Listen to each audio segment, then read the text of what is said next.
Gracias a Dios que está con nosotros. Vamos a hacer una oración. Jesucristo, gracias por visitarnos, por bendecirnos en la alabanza, por estar con nosotros, Señor. Te necesitamos también en la exposición de tu palabra, Señor. Acompáñanos esta mañana en el nombre de tu Hijo amado, Padre. Da toda bendición y toda ayuda a nuestra alma que te necesita. Amén.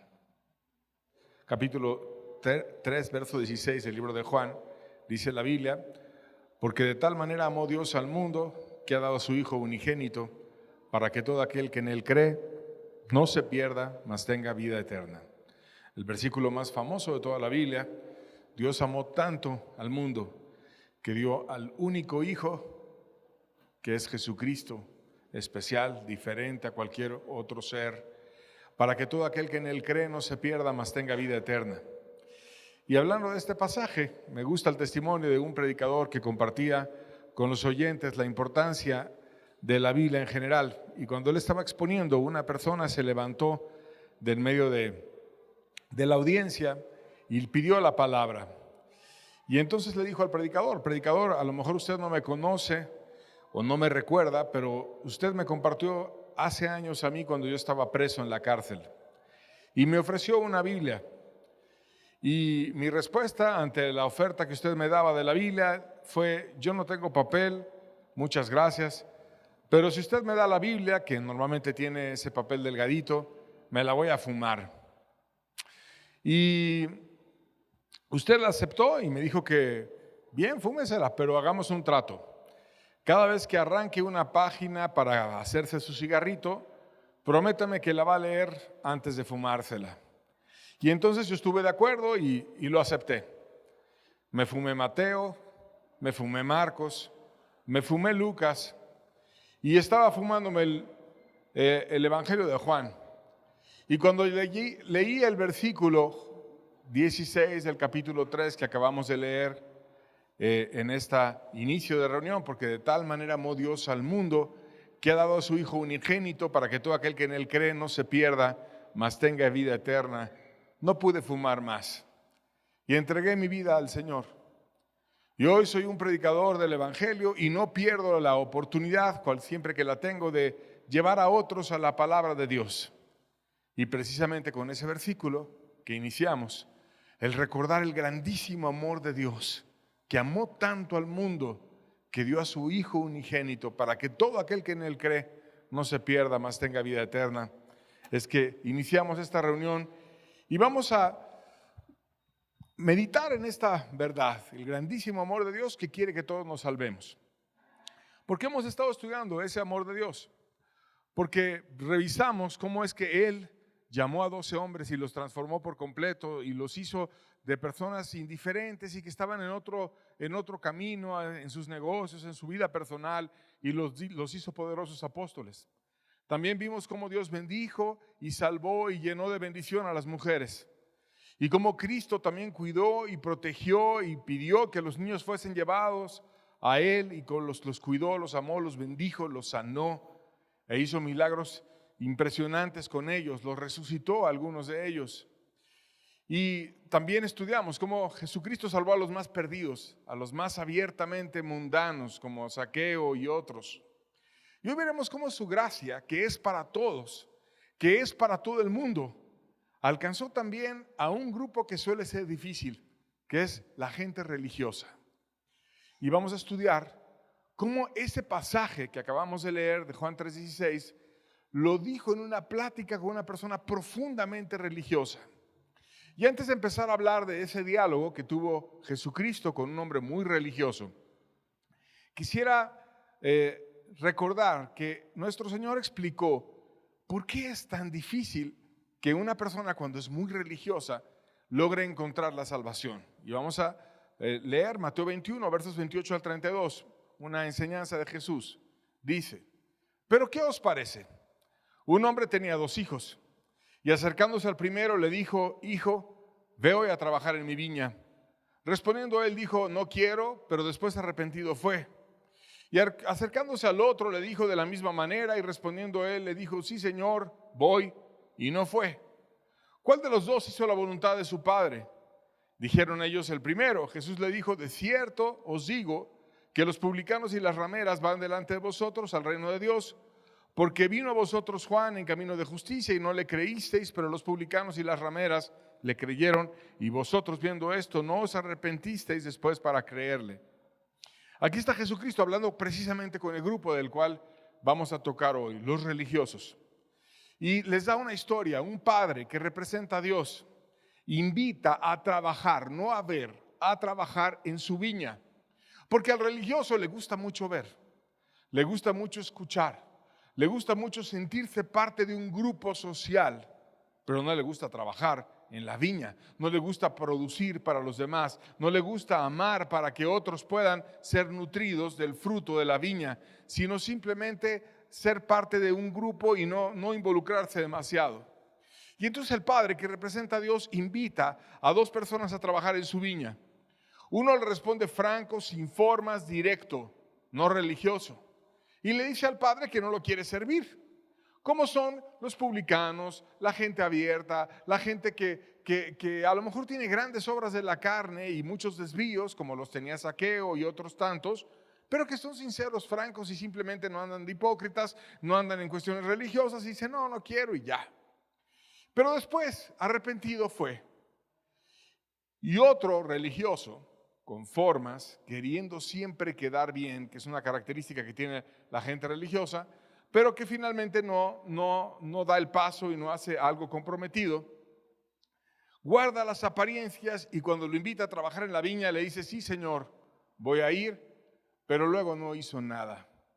Y entonces Jesús dice cuál de los dos hizo la voluntad del Padre y ellos respondieron, pues aquel que al principio dijo que no, pero después sí lo hizo, en vez del que dijo que sí y luego no lo hizo. Y entonces Jesús les aplica la historia y le dice, así, esos que dijeron que no son los más grandes pecadores, los más abiertos, aquellos que la sociedad normalmente los ve como, ay, qué malo, ay, es un ladrón, ay, es prostituta, ay, es un drogadicto, ay, es un borracho, de esos pecados que suelen ser escandalosos y mal vistos. Pero los honorables, la gente religiosa, la gente que siempre quiere decir, no, yo sí sirvo al Señor, no, si yo soy obrero de su viña, no, yo sí hago las cosas, pero a la mera hora no hace nada. Esos finalmente son los que no pueden ser salvos con franqueza. Y se las aplica, porque vino Juan el Bautista, el gran predicador, el que venía anunciando el Evangelio antes de que llegara el Salvador del mundo, y ellos terminaron creyéndole y ustedes no se arrepintieron y siguieron su ejemplo. Después, Jesucristo también tuvo una ocasión en la que tuvo una invitación a un religioso que tenía todo, absolutamente todo, pero no se salvó. Y vamos a ver la historia brevemente. Dice Marcos 10, versos 20 al 22. Él entonces respondiendo le dijo, Maestro, todo lo he guardado desde mi juventud. Entonces Jesús mirándole, le amó. Fíjate que Jesucristo le amó. Y le dijo, una cosa te falta, anda, vende todo lo que tienes y dalo a los pobres y tendrás tesoro en el cielo y ven y sígame tomando tu cruz. Pero el afligido por esta palabra se fue triste porque tenía muchas posesiones. Y aquí estamos leyendo una fracción del encuentro de Jesucristo con un joven rico. Que ese joven rico era interesante porque reconoció a Jesús como maestro. Y Jesús le amó, le dio amor, le hizo sentir su cariño, le hizo sentir su corazón tocado. Y él llegó con sinceridad y le dijo que guardaba todos los mandamientos y hasta citó mandamientos que él guardaba y que los había guardado desde su juventud, desde que él tenía la capacidad de decidir, él había guardado todos los mandamientos. Entonces era una persona que tenía constancia, tenía esfuerzo, guardaba muchos mandamientos, era muy rico, pero a pesar de todo esa religiosidad y esas formas, no tenía la salvación. No tenía el amor de Dios en su corazón, no tenía una consagración real, no tenía una disposición de obedecer al maestro en todo. Y esto pasa con la gente religiosa, se esfuerza por años, va por años a escuchar, estudia y a hacer muchas cosas, pero no se salvan. Simplemente están como parte de un grupo sin ser obreros de la viña, sin darse en amor por los demás, sino nada más participando. Y así era aquel joven. Y entonces finalmente, cuando Jesús le dice, yo quiero todo, no quiero una parte, quiero todo. Y en ese caso le pidió que fuera y ayudara a los pobres y que los siguiera. Y ahí no quiso el joven rico ir y amar a los pobres, porque tenía muchas posesiones, porque tenía un apoyo en las riquezas, porque no quería seguir, no siguió la promesa que Jesús le dijo: vas a tener tesoro en el cielo. Mira que Jesús no pidió el dinero para él. No era egoísta, no era una persona que se quería gastar el dinero del joven rico, sino lo dijo a los pobres. Había tantos pobres, había tanta gente necesitada, y aquí el joven tenía tantos recursos que podía ayudar a tantos, que finalmente el joven dijo: no, mejor me aparto. Y toda su religiosidad no le sirvió de nada. Entonces vemos cómo ese grupo de personas, la gente religiosa, la gente que sigue en formas y que está buscando a Dios, entre comillas, sin consagrarse, es un grupo difícil. Que el mismo Jesucristo, dicen, van primero los más pecadores que esos religiosos. Pues bueno, como Jesucristo vino a salvar a todo el mundo, y lo vino a hacer para todos, para hombres, para mujeres, para niños, para perdidos, para paganos, para todos, también lo hizo con los religiosos. Y ganó a un religioso que era de los más importantes, un súper religioso. Y vamos a ver el diálogo, que es interesantísimo, de cómo Jesucristo a una persona que era más religiosa que muchos en su época, fue ganada, y cómo es que Jesús lo persuadió, le invitó y le llamó. Esta conversación viene en el capítulo 3 del libro de Juan y lo vamos a ir leyendo desde el verso 1. Dice: había un hombre de los fariseos que se llamaba Nicodemo, un principal entre los judíos. Aquí te está diciendo el nombre de aquel hombre, Nicodemo.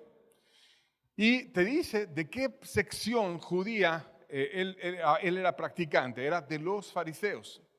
Había varias sectas religiosas en la época de Jesús.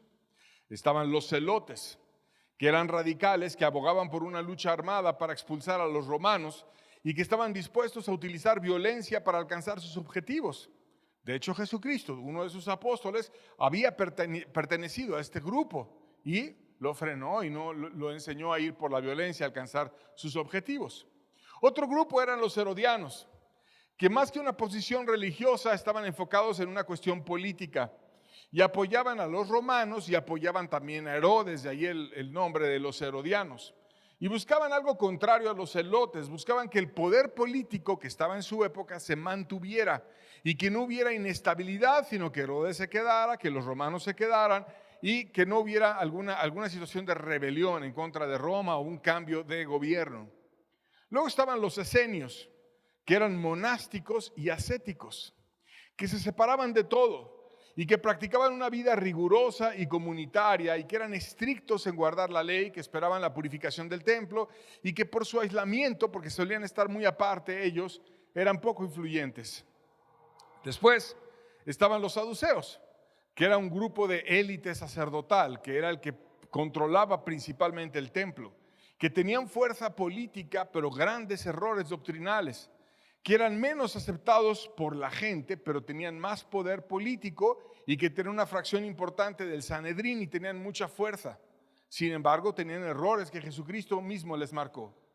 Y finalmente estaba el grupo más riguroso, más adherido a la Torá, a la ley de Dios, entre comillas, que era muy fuerte en estudiar la Torá, que estudiaba las tradiciones orales, que no era tan enfocado en la política, sino que era enfocado en la ley, en guardarla, y que a veces la exageraron tanto que se olvidaron de la gracia. Muchas de las enseñanzas de los fariseos eran ciertas. El mismo Jesucristo dijo que hiciéramos como ellos decían, como reconociendo que decían cosas ciertas, pero no como ellos hacían, porque decían y no hacían. Y entre sus enseñanzas que eran ciertas, por ejemplo, ellos hablaban del juicio y era correcta su percepción del juicio. Ellos hablaban del cielo y te decían verdades del cielo, lo explicaban bien. Ellos hablaban de los ángeles y también te decían perfectamente cómo es que era la doctrina de los ángeles. Hablaban de la resurrección y te decían bien el asunto de la resurrección.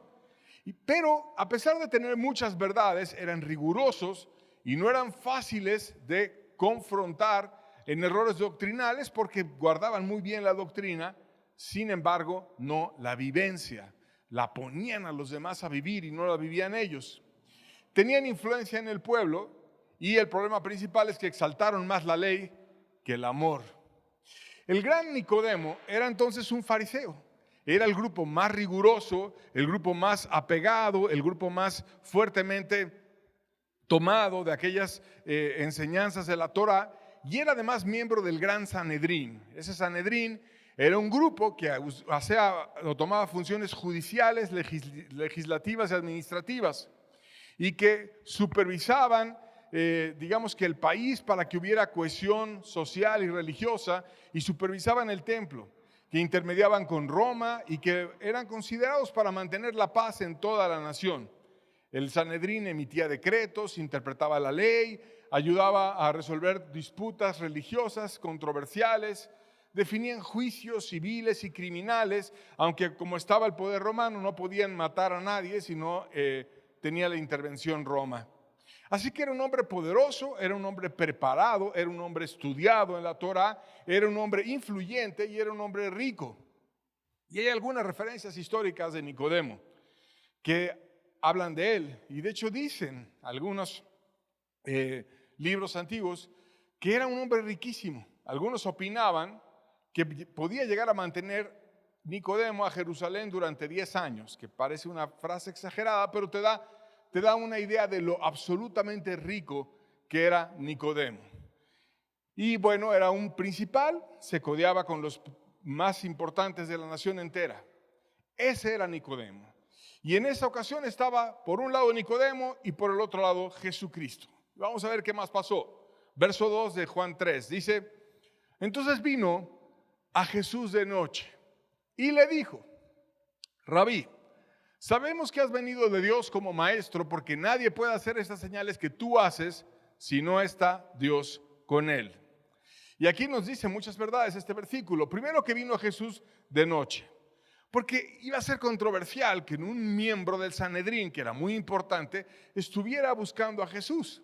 Jesús generaba mucha polémica y había persecución a la gente que lo buscaba. Vamos a ver un ejemplo en Juan 9:22. Dice: eso dijeron sus padres porque tenían miedo de los judíos, hablando de unos padres de un muchacho ciego que fue sanado, por cuanto los judíos ya habían acordado que si alguno profesase que Jesús era el Mesías, fuera expulsado de la sinagoga. Entonces había una oposición: el que vaya con Jesús no está con nosotros. Y era una situación de división, de controversia. Y él quiso ir a Jesús de noche. El hacerlo de noche era como hacerlo a ocultas, porque la gente pues en la noche duerme, y porque no había tanta vida nocturna como el día de hoy. De hecho, desde que se inventó el foco y la electricidad, la gente empezó a vivir mucho más de noche. Pero antes realmente la noche se ocupaba para dormir y había una paz y una quietud en la ciudad. Entonces él lo hizo de noche. Por ejemplo, cuando una persona se bautizaba de noche, no se consideraba válido el bautismo, porque no era público. Y una característica del bautismo es que tiene que ser público. Debes de tener el valor de decirle a todo el mundo: yo me entrego a Dios y hago esto públicamente, reconociendo que Él ahora es mi Señor. Entonces Él lo hizo de noche, no quería problemas. Pero a pesar de ser del Sanedrín y hacerlo de noche, tenía características importantes. Leímos que Él reconoció, número 1, que Jesús era maestro. 2, que Jesús había venido de parte de Dios. 3, que Dios le dio señales para demostrar que a él lo había enviado el Padre. Y que además Jesús estaba con Dios. Entonces tenía mucho reconocimiento claro de quién era Jesús. Y aquí es algo importante, porque la verdad mental, que es algo que los religiosos tienen, está lejos de ser suficiente para que un alma sea salva. No porque tú tengas claridad mental de algo o la doctrina correcta, quiere decir que tu alma está salva. De ninguna manera. Y ten cuidado, porque si te dedicas a alimentar tu mente y no a cambiar tu corazón, te vas a ir haciendo cada vez más religioso y más cercano a ser un fariseo, y te puedes estar endureciendo, y es lo que se estaba pasando a tantos en la época de Jesús. Jesús le habló de su necesidad espiritual. A pesar de que lo reconocía y le hablaba y hasta podría haberlo adulado, le habló directamente al grano y se fue a lo más importante en el corazón de aquel hombre Nicodemo. Verso 3 dice, seguimos leyendo: respondió Jesús y le dijo: de cierto te digo, que el que no naciere de nuevo no puede ver el reino de Dios. En otras palabras, si me reconoces como maestro, recibe esta verdad. Tienes que nacer de nuevo. Tienes que nacer de nuevo.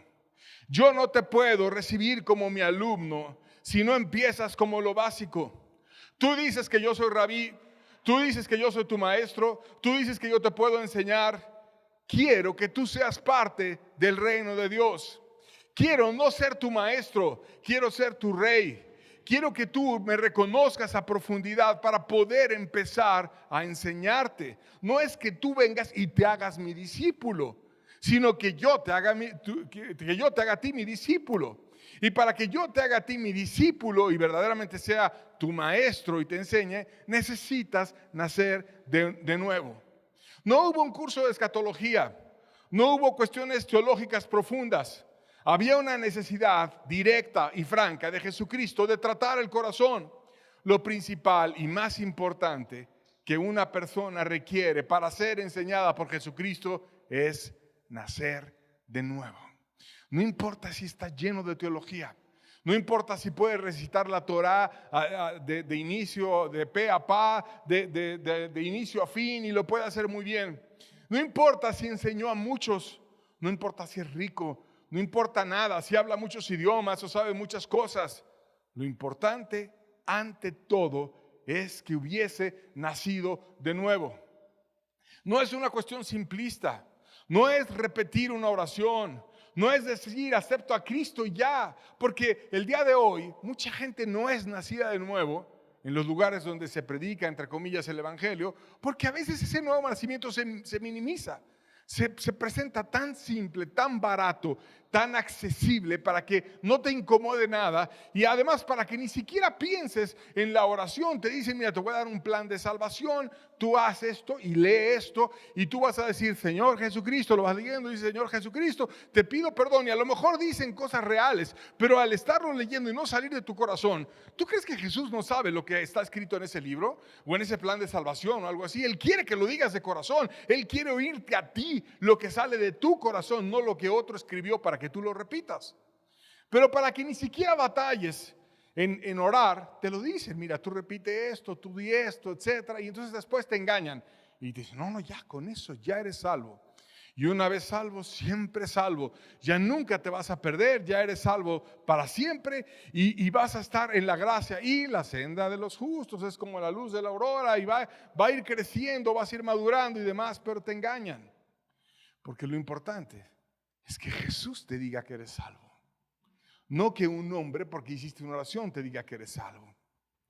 Y vemos en la época de Jesús que un hombre culto, un principal de los judíos, no era salvo. No era salvo. Y en nuestra época no es tan diferente. Muchos de los teólogos, muchos de los maestros, muchos de los líderes de muchos grupos religiosos, Jesús hablaría exactamente las mismas palabras que habló con ese hombre Nicodemo. Es necesario nacer de nuevo. Todo empieza por el nuevo nacimiento. ¿Qué implica nacer? Implica pasar de un mundo a otro.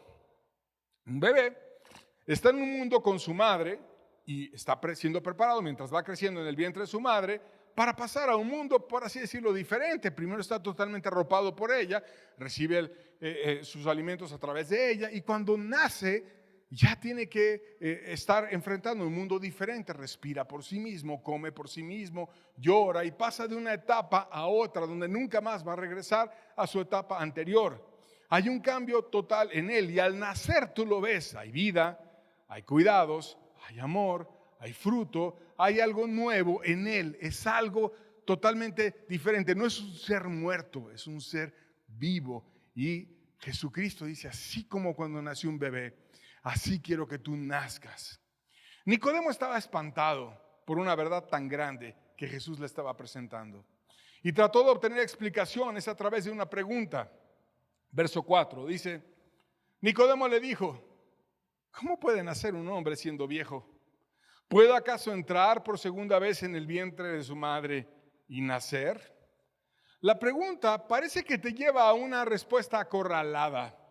Es una pregunta aguda, como si lo que Jesús estuviera planteando es absurdo. ¿cómo me pides a mí que yo nazca de nuevo? ¿Cómo me pides que yo sea otra vez alguien? ¿A poco me puedo volver a meter en el vientre de mi mamá y volver a nacer? Además, Nicodemo ya era mayor y su mamá probablemente ya ni siquiera vivía. Pero ¿cómo puede un hombre nacer por segunda vez? Es absurdo lo que tú me pides. Lo estaba tratando de acorralar con una pregunta. Y vemos que a Jesús no era el tipo de líder que no le gustara ser cuestionado. Jesús no era un líder como muchos que apenas ven que no tiene línea y no acepta todo así sectariamente lo que el líder diga, que entonces ya lo empiezan a cortar, lo relegan, lo disciplinan. No, Jesús no era así. Jesús aceptaba los cuestionamientos. Quería gente pensante, no gente incondicional y fanática. Y entonces empezó a tratar con Nicodemo. ¿Por qué estaba espantado Nicodemo? ¿Por qué trataba de acorralar a Jesús con una pregunta? Porque las religiones se concentran en agregar miembros y para agregar miembros bajan el estándar y te hacen, como te decía, una oración rápida, un bautismo sin revisar los frutos, bien pronto te piden dinero, bien pronto te piden el diezmo y la ofrenda y hacen muchas cosas. Pero Jesús no rebajaba el estándar con nadie. Y no importa si era Nicodemo, no importa si era el joven rico. No, al joven rico le voy a pedir lo mismo que le pido a todos, que dé todo por su Salvador, como el Salvador dio todo por él. Y entonces a Nicodemo Jesús no le dio la gracia barata para ganar una oportunidad perfecta de tener poder en el Sanedrín. Ahora ya tendría el gran Nicodemo en el Sanedrín a mi favor. Y voy a poder influenciar a aquellos religiosos. Tengo influencias, tengo palancas arriba con Nicodemo que me puede ayudar. No.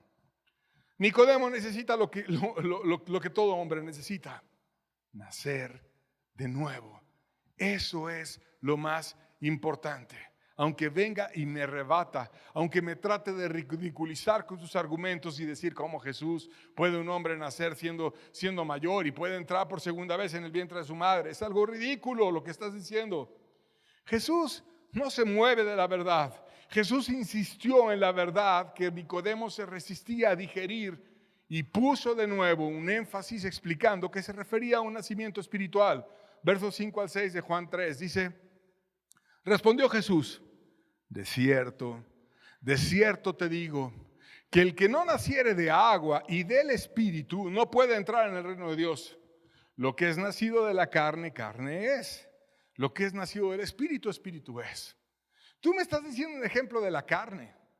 ¿Acaso un hombre puede entrar otra vez en el vientre de su madre y nacer? Eso es de la carne. Pero yo no me refiero a la carne, yo me refiero a un nuevo nacimiento que no es de la carne, que es un nacimiento espiritual, donde así como en la carne nace un niño y tiene vida y respira y come y bebe y llora y se parece a sus padres y lo ves crecer y tiene un potencial enorme en esta tierra, así también cuando eres nacido de Dios tienes vida espiritual, entras en sus propósitos, tienes un potencial enorme y aunque eres pequeño vas a crecer y va a Dios a levantar a alguien muy importante de ti. ¿Cómo se da ese nuevo nacimiento si no es de la carne? Tiene dos características. Uno, nace de agua, que quiere decir que evoca limpieza, que hay una vida limpia. Y ellos entendían eso de nace del agua porque Juan el Bautista había venido bautizando a las personas para que se arrepintieran de sus pecados, dejaran sus pecados y tuvieran una vida limpia. Y entonces confesaban que se limpiaban para Dios y que ahora se consagraban para Dios. Nace del agua. A todo mundo le deja claro que su vida es diferente. Ya no anda drogándose, ya no anda adulterando, ya no anda fornicando, ya no anda haciendo ninguno de sus pecados pasados. Ahora tiene una vida limpia, nace del agua. Pero no solamente nace del agua, nace del Espíritu. Es engendrado por Dios. Y aquí es donde hay que tenerlo clarísimo. Solo Dios te puede dar vida. Por eso es una locura cuando hay mucho énfasis en que el hombre te diga si Dios te aprueba o no. El hombre no te puede aprobar. Y en muchos lugares no tienen nacidos de nuevo, sino tienen nacidos del pastor, o nacidos del líder, o nacidos del grupo. Y por eso te dicen, chécalo con él, chécalo con este, chécalo con el líder. Y te dicen su nombre. Y esas son las frases que repiten, porque no son nacidos de Dios. Pero Dios engendra hijos. Y como es tu Padre, ahora te recibe y te hace miembro del reino de Dios. Nacido de agua, nacido del Espíritu. Ese es el nuevo nacimiento que Dios quiere. Dios le da características a sus hijos cuando los engendra desde la tierra. Número 1, te da testimonio de que eres su hijo.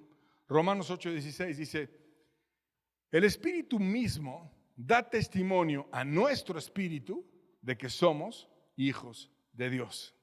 No es porque te lo diga un hombre, poco importa lo que los hombres dicen. Es porque Dios te lo dice. Da testimonio a tu espíritu.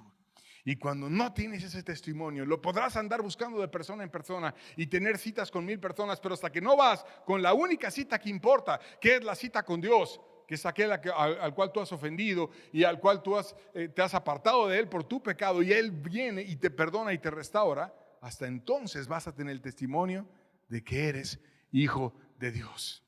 Y como una madre acompaña a su hijo, así Dios lo hace en un sentido espiritual. Primera de Juan capítulo 4, verso 13 dice, en esto conocemos que permanecemos en Él y Él en nosotros, en que nos ha dado su espíritu. O sea, no nada más te hago mi hijo, sino que permaneces en mí. ¿En qué permaneces? En mi espíritu. Un nuevo nacimiento. Dios no es un padre cruel que, como hay perversos en este mundo, que tienen a hijos y los tiran a la basura, o los dejan en el hospital, o los abandonan. No, Dios no es así. Dios tiene un hijo, lo ama, lo cuida, lo mima, lo alimenta, lo recibe, está con él, como una madre está con él. E inspira a los líderes a estar con él. Te ayuda a permanecer en él. Y no solamente eso, sino que te comparte de su amor constantemente, de tal manera que tú te relacionas con Él. Gálatas 4, verso 6 dice, por cuanto sois hijos, Dios envió a vuestros corazones el espíritu de su Hijo, o sea, el espíritu de Cristo, el cual clama, Abba, Padre. Que esa expresión es como decir papito o Padre querido, algo muy cercano, algo que te tengo aquí. Te conozco, te quiero, te amo, estoy cerquita de ti, y desde lo más profundo de mi ser, mi espíritu clama y dice, tengo a Dios, tengo Padre. No estoy huérfano en este mundo, tendré problemas, tendré dificultades, pero tengo a Dios que me ama y que me ayuda y que me hizo nacer de agua y me hizo nacer de espíritu. Muy importante, nacer de espíritu. Nicodemo en esta ocasión no da respuesta. Se queda pasmado ante la verdad que le dice Jesús.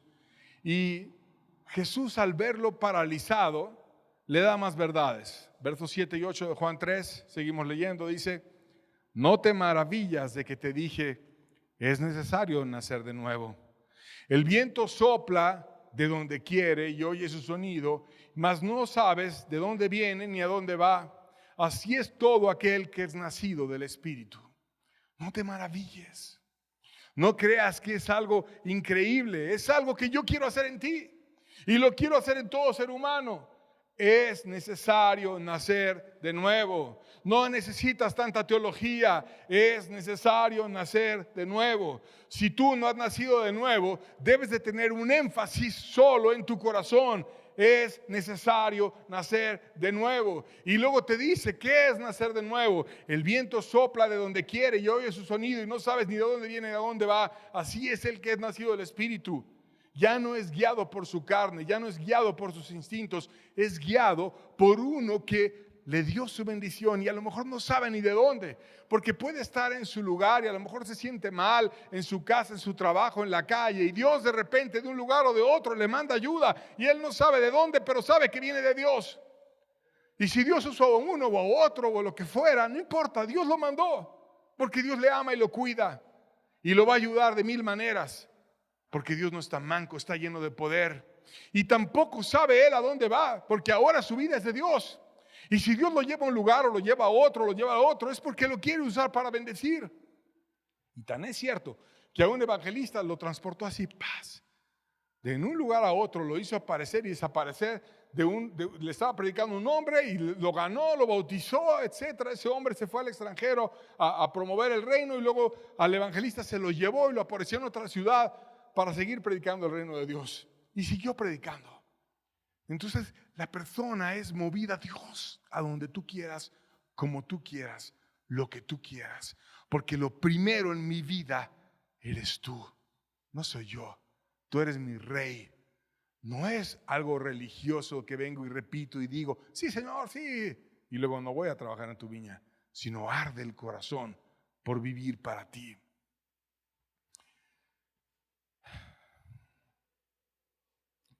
Quedando rendido por el argumento, le pide que le enseñe cómo tener ese nuevo nacimiento.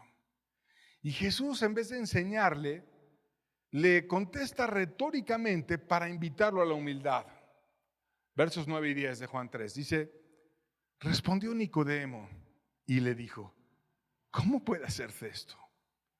Respondió Jesús y le dijo, ¿eres tú maestro de Israel y no sabes esto? Cuando que Dios te puede dar bendición de cualquier lado y no sabes ni de dónde, pero te llega. Y que puede guiar tu vida de la manera que Él desee y te va a llevar a donde Él desee, a donde Él quiera. Se maravilló Nicodemo. Yo quiero esa guía de Dios. Yo quiero esa bendición de Dios. Yo quiero esa cercanía con Dios. Yo quiero estar con Dios. Oh, dame esa bendición. Y entonces le pregunta y le dice, ¿cómo puede hacerse esto? ¿Cómo puede hacerse esto? ¿Y qué hizo Jesús? Mira, te presento el plan de salvación, repite conmigo, a ver, acepta a Cristo. A ver, yo digo, tú acepto a Cristo como mi Señor. ¿Y dijo eso Jesús? No, trató a profundidad con su corazón. No era la gracia barata, no era dársela así como cualquiera, como si fuera algo ahí, pásale, te regalo un folleto para que te lo lleves y ya. No era así Jesús. Daba la verdad cuando el corazón estaba listo para recibirla y no estaba el corazón listo de Nicodemo. ¿Y entonces qué hace? Cuando le pregunta cómo puede hacerse esto, le regresa una pregunta a Jesús. ¿Eres tú maestro de Israel y no sabes esto? ¿No sabes esto y tú eres maestro de Israel? ¿Qué está provocando? Le está dando una reprensión. Porque dice la Biblia, hermanos míos, no os hagáis maestros muchos de vosotros sabiendo que recibiremos mayor condenación. Eso dice el libro de Santiago capítulo 3. O sea, ten cuidado con no ponerte a enseñar a otros lo que ni siquiera vives. ¿Por qué te pusiste de maestro, lo cual es una arrogancia, para enseñar a los demás a venir a mí si ni siquiera tú mismo lo vives? Y esa reprensión que Jesús le dio a Nicodemo se la da a muchas personas. Tú eres una persona que enseñas a los demás a venir a mí y ni siquiera eres nacido de nuevo. ¿No sabes ni lo más básico? ¿No sabes ni el ABC? Estás hablando de Cristo y le estás diciendo a la gente que venga a mis pies y tú no estás a mis pies. ¿Tú no estás conmigo? ¿No debería de ser al revés? ¿Por qué te hiciste maestro y tú no me seguiste? ¿Por qué fuiste así? ¿Y qué será el día que Dios nos empiece a decir, ¿por qué estuviste enseñando? ¿Por qué dijiste esto y lo otro? ¿Por qué rebajaste mi evangelio? ¿Por qué quisiste pseudo llevar a las personas a mí cuando nada más los llevabas a un engaño? ¿Por qué dijiste que eras maestro en Israel y no sabías ni el ABC? ¿Tú crees que Jesús no va a cambiar? ¿O crees que Jesús va a usar argumentos diferentes? ¿Cómo va a actuar Jesús? ¿Te da algo a ti diferente a lo que le dio Nicodemo? ¿Cómo crees que lo haga? Le está diciendo, ¿para qué te pones de soberbio a enseñar a los demás cuando tú mismo no lo vives? Lo primero que debes de hacer es vivirlo y después puedes hablarle a los demás. Hay un accidente interesante radioactivo que ocurrió en Norteamérica y que tristemente fue exactamente en nuestro país, a pesar de que hay otros países que también tienen utilización de materiales radioactivos. Pues bueno, nuestro país, como Estados Unidos, como Canadá y como otros, los usa también.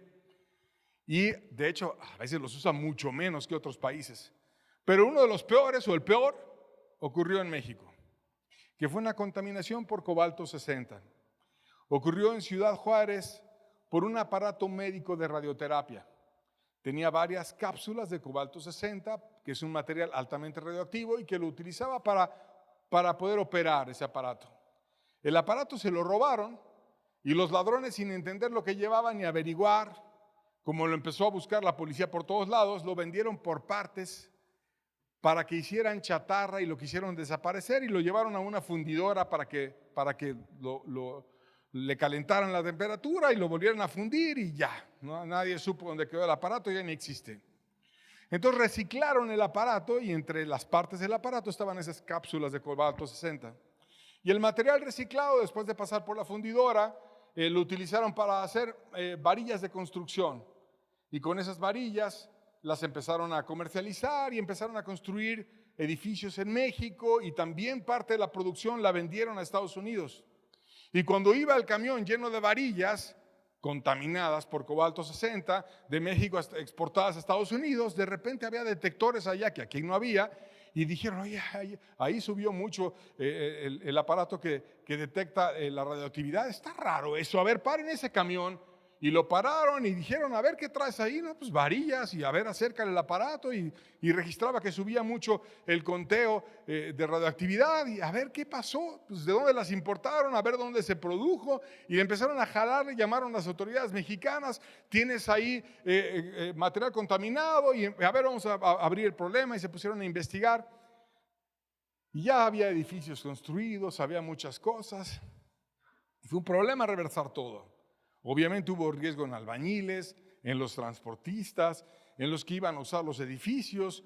Hubo edificios declarados inutilizables por haberse construido con material radioactivo y tuvo que hacerse demoliciones, reconstrucciones, reubicar a personas.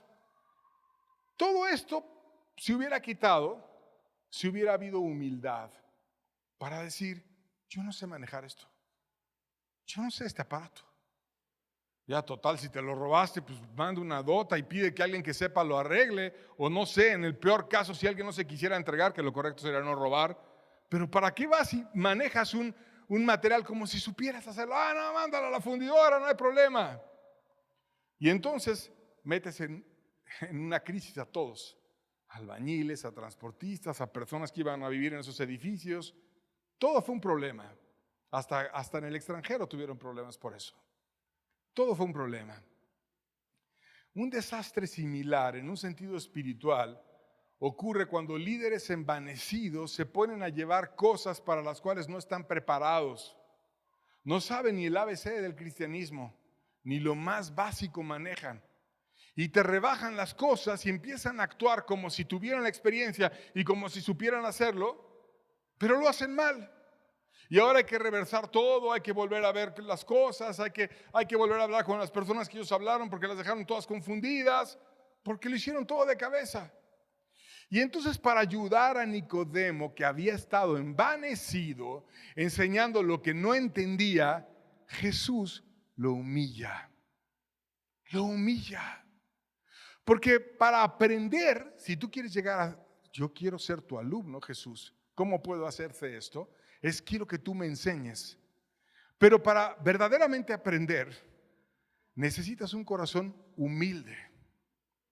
Necesitas desaprender, necesitas decir, no lo sé. Lo que yo hice estaba mal y reconozco que lo hice todo mal y ahora necesito que el Salvador del mundo me enseñe. De hecho, los hombres más sabios en la historia fueron humildes. Sócrates es famosa su frase que le decía a sus discípulos, mira, yo solo sé que no sé nada. Como diciendo, si tú quieres aprender y quieres ser una persona que llegues a un nivel de conocimiento, pues reconoce que no sabes. Y si lo reconoces que no sabes, entonces puedes llegar a aprender, porque es tan amplio y tantas cosas que podemos aprender, pero solo si eres humilde y dices que no lo sabes. Einstein también tuvo una frase interesante, la mente es como un paracaídas, solo funciona si se abre. Tienes que abrir la mente. Y para abrirla necesitas humildad. ¿Humildad en qué sentido? Humildad en decir, yo tengo que aprender, tengo que ver qué me enseña él, qué me enseña ella, qué me enseña esa otra persona. Tengo que aprender. Entonces voy a abrir la mente. Detrás de la gente muy cerrada en sus formas, a veces lo que hay es mucha soberbia. se hace como yo digo. Yo no necesito preguntar a nadie. Yo sé cómo se hacen las cosas. ¿Qué hay detrás de eso? Pura soberbia. Nunca puede pedir un consejo porque no hay nadie más capaz que él. Porque es súper inteligente, súper capaz, porque él sabe todo. Ándale pues. Ándale pues. Por eso Jesucristo, antes de tomar a ese hombre como alumno, le quitó la soberbia. Si no reconoces que tu corazón requiere ser humilde para ser enseñable, no te puedo dar ninguna verdad. C.S. Lewis dijo otra frase que me gusta. La verdadera humildad no es pensar menos de ti mismo, sino es pensar menos en ti mismo. O sea, a veces la gente dice, no, es que yo soy muy humilde porque yo soy muy poca cosa, y empiezan a minimizarse y a decir que eso es humilde. No, la verdadera humildad no es pensar menos de ti mismo, sino pensar menos en ti mismo. O sea, voy no a pensar solamente con mi propia mente, sino voy a decir, ¿qué piensas tú de esto?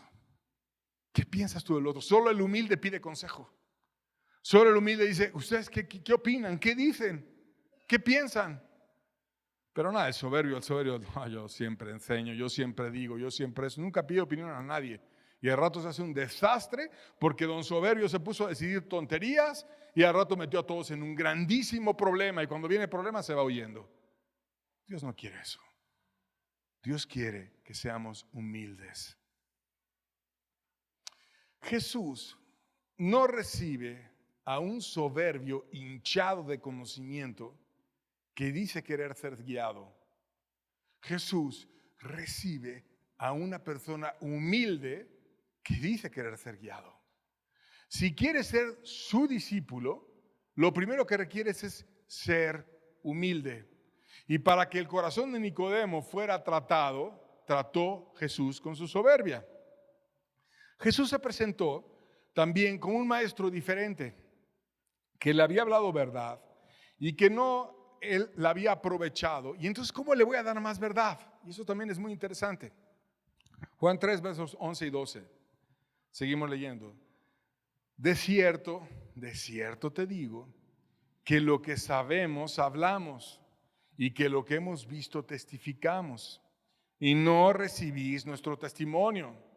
Si os he dicho cosas terrenales y no creéis, ¿cómo creeréis si os dijere las celestiales? ¿Qué está diciendo Jesús en todo esto? Lo que está diciendo es, primero, de cierto te digo, te aseguro que lo que yo te voy a decir es verdad. Yo sé lo que te voy a decir. No soy un maestro falso.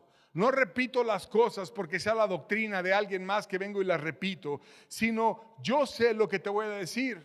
Yo sé lo que veo. Yo sé de dónde vengo. Yo vi el cielo. Yo vi cosas increíbles. Yo sé por qué te estoy diciendo lo que tú estás oyendo de mí. El problema es que no recibes mi testimonio. Lo que estaba haciendo Jesús es interesante de nuevo. Antes de que te enseñe más, quiero que tú me des cuentas de lo que ya te enseñé. ¿Por qué te voy a hablar más verdades si las que ya te hablé no te has puesto a vivirlas? Antes de que te enseñe más, te pregunto, ¿qué hiciste con las verdades que yo te di? No es que alguien venga, a ver, ahora explícame eso, y ahí te va un curso, ahí te va otro curso, ahí te va esto, ahí te va lo otro. No, no estás tratando con tu corazón. Jesucristo decía, ¿quieres más verdades? Te voy a preguntar, ¿qué hiciste con las verdades previas? Entonces, vemos otra característica que Jesús requiere para tener un discípulo. La humildad, y hablamos de ella. Y otra más es que las verdades que entiendes las vivas. Porque si lo que entiendes no lo vives, ¿para qué te voy a enseñar más? Y muchas personas tienen al espíritu contristado porque han tenido la vida llena de verdades y no se han puesto a vivir ninguna de ellas. Y entonces Jesús le dice, dame cuentas de las verdades que yo te he dado. ¿Qué hiciste con esta verdad? ¿Qué hiciste con esa campaña? ¿Qué hiciste con esa bendición? ¿Qué hiciste con ese llamado que yo te dije? ¿Qué hiciste con esta nueva lectura de la Biblia? ¿Qué hiciste con aquel conocimiento clarísimo que yo envié mi espíritu para que tú lo entendieras y fuiste insensible? Y lo quiere enfocar finalmente En las cuestiones celestiales, yo vengo a decirte cosas celestiales. Pero tú, Nicodemo, estás enfocado en las cuestiones terrenales. Y de ahí ese énfasis que tienen los datos históricos de que era un hombre riquísimo. ¿Por qué era riquísimo? Porque le puso mucha atención a inflarse sus bolsillos en esta tierra. Pero yo quiero que tú entiendas las cuestiones celestiales. Te quiero enseñar. Otra característica para ser un discípulo de Jesús: necesitas ser humilde, necesitas estar dispuesto a poner en práctica las verdades que Él te da y necesitas estar enfocado en lo celestial, en buscar el interés y la gloria de Dios y no las cuestiones terrenales. Y si tenemos estas características, entonces Jesucristo nos puede enseñar. Pero antes de darle enseñanzas a Nicodemo, lo que estaba haciendo era limpiar el camino en él. Quítate todo esto, quítate tu soberbia, quítate tu falta de obediencia ante las verdades que ya te di y ponte a obedecerme de manera práctica y enfócate no en lo terrenal, porque lo terrenal va a pasar, va a pasar. Y nada de las cuestiones que ganemos en este mundo nos la vamos a llevar a la eternidad. Tu cuenta de banco se va a quedar, tu carro se va a quedar, tu casa se va a quedar y lo único que te vas a llevar es tu alma, salva o perdida a la eternidad. Todo lo demás, por más que lo quieras defender y acumular, lo vas a dejar. Entonces enfócate en las cuestiones celestiales. Ahora Jesucristo, ya que le quita todas esas basuras que tenía Nicodemo en la mente, le habla verdades importantísimas. Versos 13 al 15 dice: nadie subió al cielo sino el que descendió del cielo, el Hijo del Hombre que está en el cielo. Y como Moisés levantó la serpiente en el desierto, así es necesario que el Hijo del Hombre sea levantado para que todo aquel que en él cree no se pierda, mas tenga vida eterna. Nadie subió al cielo sino aquel que descendió del cielo, el Hijo del Hombre que está en el cielo. ¿Sabes quién te puede hablar las cuestiones celestiales? Aquel que viene del cielo. ¿Y quién es el único hombre que ha venido del cielo?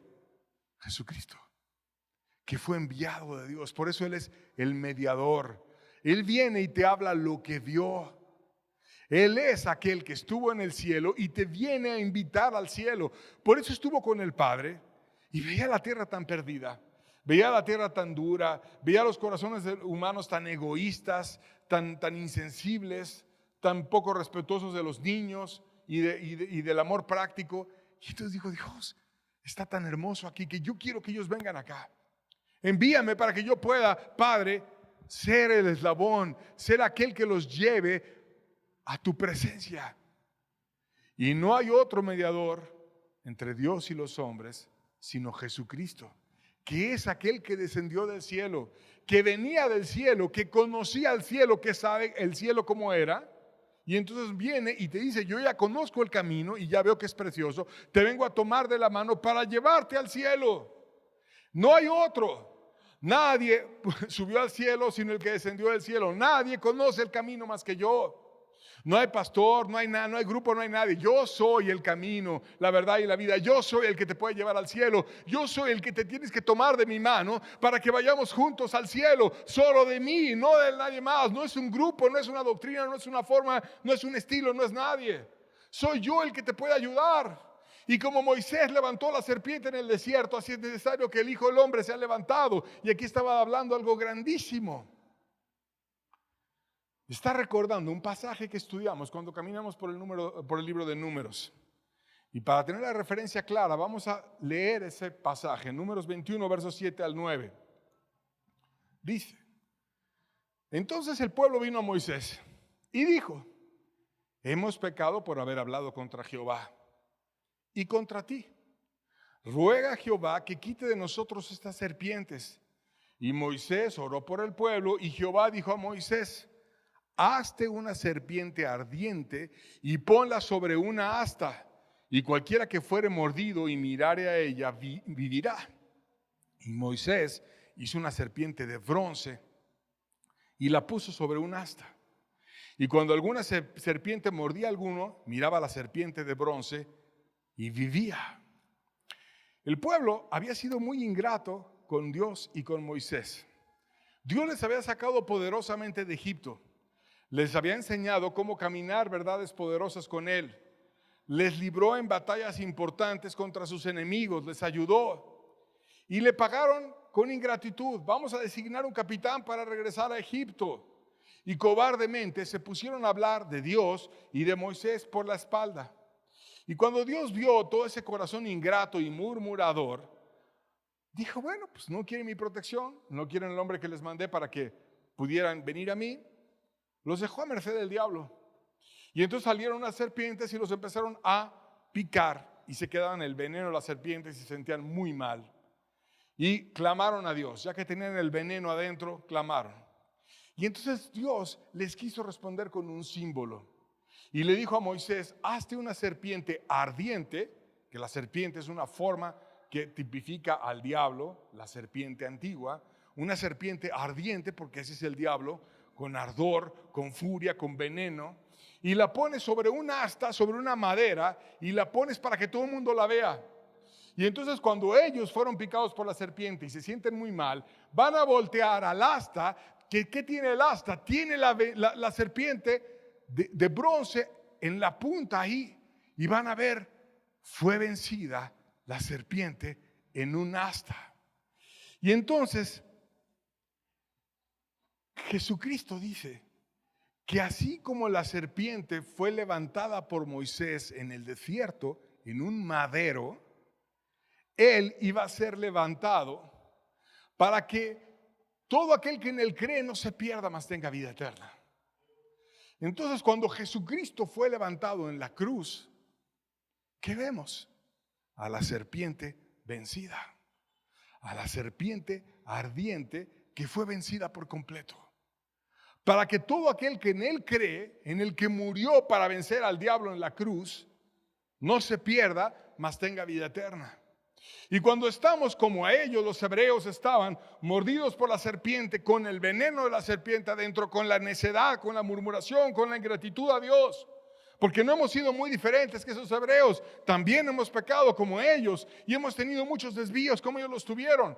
Entonces, ¿cuál era el camino para que ellos se salvaran de nuevo? Que vieran que en un palo había una serpiente ardiente vencida. Y cuando vemos la crucifixión, cuando vemos a Jesús muerto porque fue levantado, como la serpiente fue levantada, para recordarnos salvación, ¿qué vemos? Una oportunidad de salvación y de que el diablo sea vencido y de que el veneno que hay dentro se acabe. Un pastor estaba hablando con una niña y le preguntó, porque la niña le decía, yo quiero ir a la iglesia, quiero orar con los grandes, etc. Le dijo, sí, a ver, cuéntame, ¿cómo es que tú te convertiste? ¿Cuándo te convertiste? Y la niña le dijo, desde que la abeja picó a mamá, hablando como niña. ¿Sí? ¿Cómo fue eso que la abeja picó a tu mamá?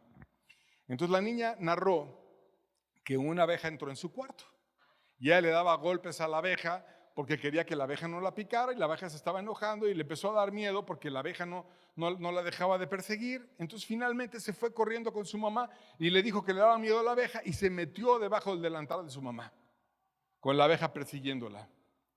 La abeja enfadada picó a la mamá y la mamá, viendo que ya había recibido el dolor y el aguijón, porque la abeja pues nada más te entrega el aguijón una vez, le dijo a su hija, no te preocupes, ya puedes salir a jugar sin peligro. La abeja me picó a mí, ya no te va a hacer nada. Y entonces la niña, al ver cómo la abeja había picado a su madre y no a ella, y recordó las enseñanzas que su madre le había dicho muchas veces de Jesús, dijo, así como mi mamá me libró de la abeja que me quería picar, Jesús me libró en la cruz del pecado que yo no podía vencer. Y con ese ejemplo práctico terminó entregándole su corazón a Dios y siendo una discípula, aunque fuera pequeñita, no importa. Y quería ir a orar a la iglesia. Entonces, así hizo Jesús. Levantó al diablo vencido en la cruz. Aquel que pensaba vencer a Dios, matando a Dios. Estaba tan fuerte la presencia espiritual en ese momento de la crucifixión, como si el mundo se hubiera quedado sin demonios y todos estuvieran concentrados ahí. Hasta hubo oscuridad y hubo como un eclipse, la tierra tembló. Fue un ejemplo, un evento impresionante lo que ocurrió en la cruz. Y el diablo pensando, estoy matando a Dios y he vencido, fue vencido él en la cruz. Jesucristo le explicó que esa gracia era para todos y que estaba disponible. Y entonces dijo el versículo con el cual empezamos, Juan 3:16, y luego leemos el 17, dice: porque de tal manera amó Dios al mundo, que ha dado a su Hijo unigénito, para que todo aquel que en Él cree no se pierda, mas tenga vida eterna. Porque no envió Dios a su Hijo al mundo para condenar al mundo, sino para que el mundo sea salvo por Él. Y de nuevo Jesucristo rompía los esquemas mentales que había en la mente de Nicodemo, porque los judíos decían que las naciones del mundo iban a ser destruidas en los días del Mesías y tenían muchos errores similares. Y Jesús rompe paradigmas y le dice: yo, el Mesías, el Salvador, no solamente soy Salvador de los hebreos, soy Salvador de todo el mundo. Y no soy el Mesías que tú crees, porque no vengo para que tú seas rico y poderoso, sino vengo para que el veneno que llevas dentro, como aquellos hebreos cuando fueron picados por las serpientes, se te quite por mi bendita gracia. Y esa gracia tú la necesitas. De tal manera amó Dios al mundo. ¿De qué manera? Dejando morir a su Hijo en la cruz. Así amó Dios al mundo. Esa gracia que el mundo necesitas, tú la necesitas. Porque los fariseos decían que las naciones sin ley eran malditas. Y él estaba diciendo: no, mi gracia es para todo ser humano. Y así como los griegos idólatras necesitan mi gracia, así como muchas tribus perdidas en tantos lugares recónditos de la tierra necesitan mi gracia, tú también, fariseo, que conoces la ley pero no la vives, necesitas mi gracia. De tal manera amó Dios al mundo, que ha dado a su Hijo unigénito, para que todo aquel que en Él cree no se pierda, mas tenga vida eterna. No fue una promesa solamente para el mundo, sino se la estaba recordando Jesús a un fariseo, a un religioso: di mi vida por el mundo. ¿Qué se necesita entonces para acceder a la gracia? Verso 18 dice: el que en Él cree no es condenado, pero el que no cree ya ha sido condenado, porque no ha creído en el nombre del unigénito Hijo de Dios. Entonces, ¿qué se necesita? Fe. Fe. No necesitas que un hombre te justifique, necesitas que Dios te justifique. Necesitas creer en aquel que vino a morir en la cruz por ti. Necesitas creer que Dios te ama tanto que mandó a su Hijo a morir en la cruz por ti. Y el que no cree ya ha sido condenado. ¿Por qué ha sido condenado? Porque no hay Salvador para él. Porque no puede ir al que dijo: el que viene a mí no lo echo fuera. Pero si no vienes a él, ¿cómo es que te va a recibir? Tienes que quitar el orgullo para poder ir a él. Y tienes que creer. Y aún más, Jesús le aclaró por qué muchos que no creen tienen indiferencia, y esa indiferencia estaba ligada con no querer exponer su vida a la luz. Versos 19 al 20 de Juan 3 dice: y esta es la condenación, que la luz vino al mundo, y los hombres amaron más las tinieblas que la luz, porque sus obras eran malas. Porque todo aquel que aborrece lo malo, aborrece la luz y no viene a la luz, para que sus obras no sean reprendidas. Entonces, ¿por qué mucha gente se engaña detrás de la religiosidad? ¿O por qué muchos no van para nada a buscar a Dios? Porque la conciencia le dice: estás mal. Y no quiere ir a la luz para que sus obras no sean expuestas en la luz. Porque todo aquel que hace lo malo aborrece a la luz y no viene a la luz, porque no quiere que sus obras sean reprendidas. Entonces, ¿cómo ser salvo? Tienes que acercarte a la luz. ¿Quién es la luz? Cristo. Ver la vida de Cristo, entender las cosas como Cristo las entiende. La luz te apunta, la luz te hace ver como tú eres, te compara, te muestra en qué estás falto. Y además de venir a la luz, creer para que pueda ser justificado. Finalmente enfatiza el actuar del que camina bien. Verso 21 dice, mas el que practica la verdad viene a la luz para que sea manifiesto que sus obras son hechas en Dios. O sea, nos lleva a la luz para salvarnos, nos pide creer en Él para podernos justificar y luego, ya que te salvaste, sigues en la luz, viviendo en la luz para que sea manifiesto que tus nuevas obras son hechas en Dios. Entonces es un camino hacia la luz y quedarte en la luz. ¿Qué pasó con Nicodemo? Porque aquí acaba la plática que tuvo Jesús con él. ¿Qué pasó con él? Con este mensaje que es el versículo más famoso de toda la Biblia, el que más se ha impreso, el que más se ha hablado, el que mucha gente tiene ahí en su sala y en muchos lugares. ¿Qué pasó con él? Juan 7, versos 48 al 52, vamos a ver 2 versículos más sobre lo que ocurrió con Nicodemo. Dice el primer pasaje, ¿acaso ha creído algunos de los gobernantes o de los fariseos? Mas esta gente que no sabe la ley maldita es. Era una reunión del Sanedrín, del consejo en Israel.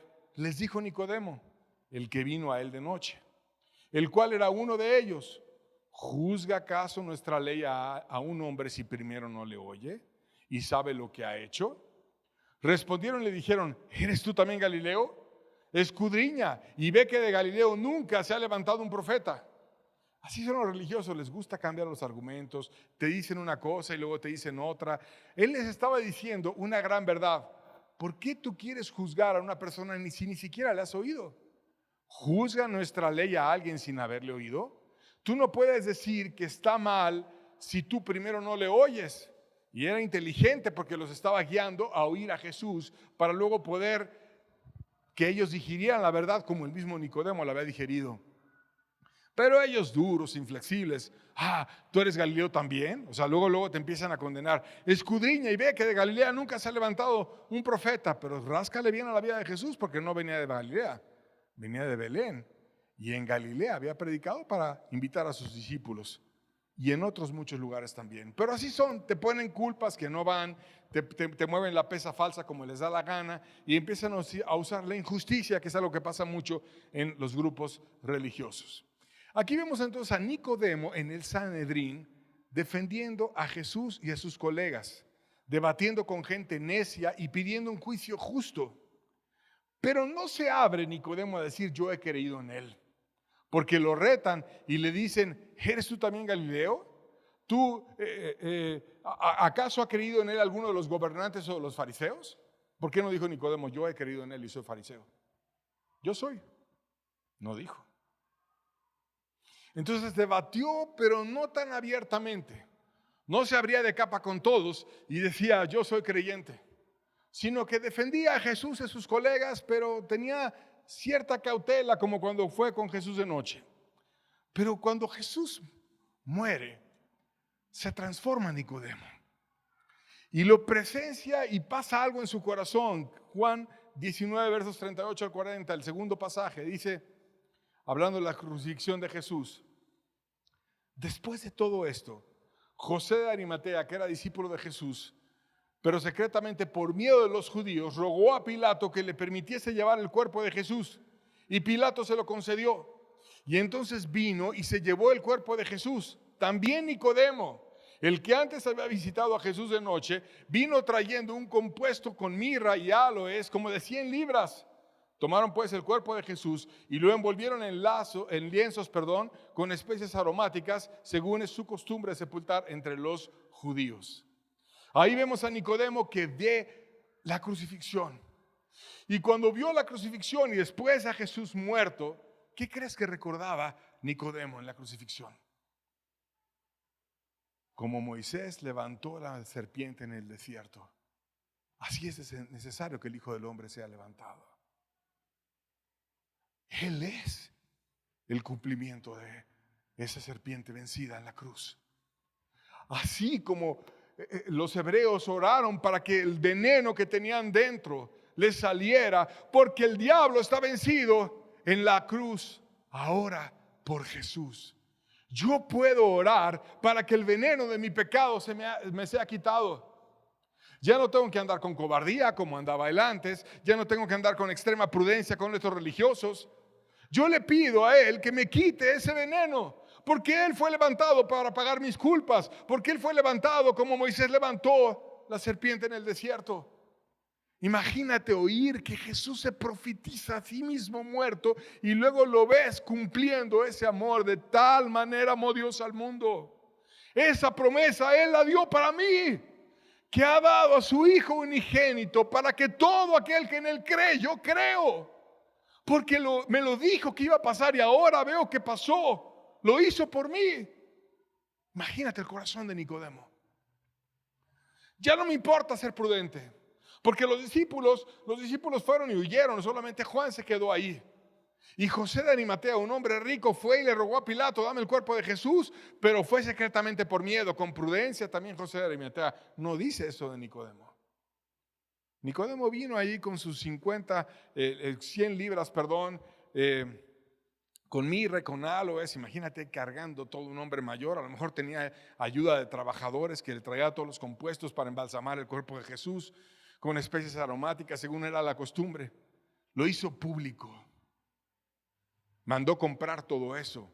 ¿Y para quién? Y mira Nicodemo todo lo que compró. ¿Y para quién lo compró? Para Jesús. Y él mismo fue con todo eso cargando para darle la mejor sepultura posible al maestro. No importaba si lo veían o no lo veían. Ya no era un asunto de noche, ya no era un asunto que tuviera cobardías, ya no tenía nada. Ahora había visto, porque de tal manera amó Dios al mundo, que dio a su Hijo unigénito, para que todo aquel que en Él cree no se pierda, mas tenga vida eterna. Esa promesa que salvó el alma de Nicodemo puede salvar tu alma y la de todo ser humano. ¿Qué necesitamos? Lo mismo que Jesús le enseñó a ese Nicodemo. Quítate toda situación mental, quítate todo orgullo religioso. Hazte su discípulo, poniendo en práctica las verdades que ya sabes que debes de poner en práctica. Siéntate a sus pies a aprender. Ponte a vivir. Arrepiéntete de andar enseñando a otros cosas que ni tú mismo vives. Y sobre todo, recuerda el enorme amor de Dios, que dio su vida por ti en la cruz para salvarte. Jesús vino por todos. Vino por hombres, vino por mujeres, vino por niños, vino por paganos muy perdidos y muy impíos, y también vino por religiosos. Para todos tiene esperanza, porque de tal manera amó Dios al mundo, que dio a su Hijo unigénito, para que todo aquel que en Él cree. ¿Tú crees? Ven a Él. Expón tu vida. Cuando vas a Él, expones tu alma, te abres con sinceridad, como eres tú, no repitiendo la oración de otro, tu oración, tus palabras. Le dices: este soy yo. Cámbiame, Señor. Quiero ser tuyo. A capa descubierta. Y entonces Él viene y hace todo nuevo en ti. Concluyo con un pasaje que nos recuerda qué necesitamos para lograr salvar nuestra alma. Marcos 2, 16 al 17. Dice: y los escribas y los fariseos, viéndole comer con los publicanos y los pecadores. Fíjate cómo no iba a los religiosos, sino iba a los publicanos y pecadores. Dijeron a los discípulos: ¿qué es esto que él come y bebe con publicanos y pecadores? Al oír esto, Jesús les dijo: los sanos no tienen necesidad de médicos, sino los enfermos. No he venido a llamar a justos, sino a pecadores. ¿A quién va Jesús? Al que tiene necesidad. Y de hecho es interesante, porque el que fue en ese encuentro de Jesús con Nicodemo, fue Nicodemo el que pidió ayuda. Y Jesús, en su inmensamente grande y amoroso corazón, lo recibió. Aunque fuera de noche, lo recibió. Y platicó con él. Y le dijo grandísimas verdades. ¿Tú quieres pedir ayuda? O tú dices, no, yo estoy bien, hermano, yo no sé, ya acepté a Cristo. No, yo soy de cuna cristiana y no sé qué tanto. No vine a llamar a justos. Si tú eres justo, no puedo hacer nada por ti. No vino por soberbios, no vino por gente así, viene por humildes. Trata tu corazón, sé franco, sé abierto, sé sincero. Di, ese soy yo. Ese soy yo. No he venido a llamar a justos, sino a pecadores. ¿Por qué no, en vez de decir, yo soy justo, yo estoy muy bien, yo tengo mucha teología? No, ¿por qué no decir, yo soy pecador? Yo soy pecador. ¿Para qué ando de hipócrita? Yo soy pecador. Cámbiate de autopercepción. En vez de andar de arrogante diciendo que eres, no sé, lo que no eres, ponte lo que eres. Y di, yo soy pecador, yo soy esa persona, yo estoy desviado, yo sé lo que tú seas. Y ve a Jesús. ¿Y sabes qué va a hacer Jesús? Llamarte y decirte te amo y llevarte a la salvación. Porque vino del cielo para tomarte de la mano y llevarte al cielo. Te va a ser tu hijo y te va a bendecir. Si tú quieres reconocer tu estado y empezar a tratar tu alma. ¿Quieres? Si te quedas envanecido diciendo no, como justo, te quedas con el veneno adentro de la serpiente y para ti no está vencida en la cruz. Voltea hoy y di, yo estoy herido, yo tengo el veneno adentro. Déjame disfrutar de ese triunfo que tú tuviste en la cruz sobre el diablo, para que yo también pueda vencer mi pecado y para que pueda tener un nuevo nacimiento. Yo no te pregunto cuánto tiempo tienes oyendo de la Biblia. No importa si tienes 20, 30, 50 o 100 años o los que sean. Yo te pregunto, ¿has nacido de nuevo? ¿Has nacido de nuevo? ¿De agua y de espíritu? ¿Dios te guía? No es si eres parte de un grupo, de una reunión de oración, no, eso no importa. Es si has nacido de nuevo. Nicodemo se enfrentó a esa dura verdad. No he nacido de nuevo. Y pudo nacer de nuevo. Vino a la luz y sus obras fueron reprendidas. Y lo reprendieron. ¿Eres tú maestro de Israel y no sabes esto? Lo reprendieron. También a ti y a mí Jesús nos va a reprender cuando vayamos allá. Y te va a acusar y te va a decir las cosas que están mal. Pero ¿qué hay detrás de eso? Amor. Para sanarte, para atender tu herida, para que tu alma sea nueva.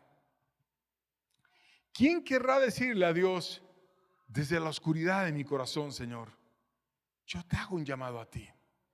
Yo quiero cambiar y ser nuevo. Digo que tengo luz, pero no tengo luz. No tengo bendición. No soy justo, estoy perdido. Y si lo haces, Él va a acercar la luz a ti, te va a ayudar y te va a bendecir. La respuesta está en ti. Dios está viendo. Búscalo a Él y preséntale con todo tu ser, tu corazón humilde. Y dile, Dios, quiero que tú me restaures, me hables, me cambies, me guíes, me alumbres, me hagas nuevo. Quiero un llamado, quiero oír tu voz en mi oscuridad. Tú cámbiame, Señor. Y Dios lo va a hacer, si eres humilde y si eres sincero. Con eso terminamos. Dios les bendiga.